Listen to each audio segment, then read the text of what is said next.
1. Pastikan kabel microwave. Terhubung pada segala. 2. Buka microwave.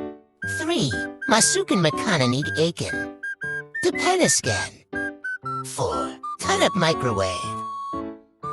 5. Tekan tombol reheat meal. Lalu tekan tombol start. 6. Tunggu hingga waktu habis. Dan microwave berbunyi bip. 7. Buka microwave lalu angkat. Makanan yang sudah dipanaskan. 8. Tutup kembali microwave. Kemudian tekan tombol off. 9. Kabit kabel microwave yang terhubung pada segala. Terima kasih. Terima kasih. Terima kasih. Terima kasih. Terima kasih.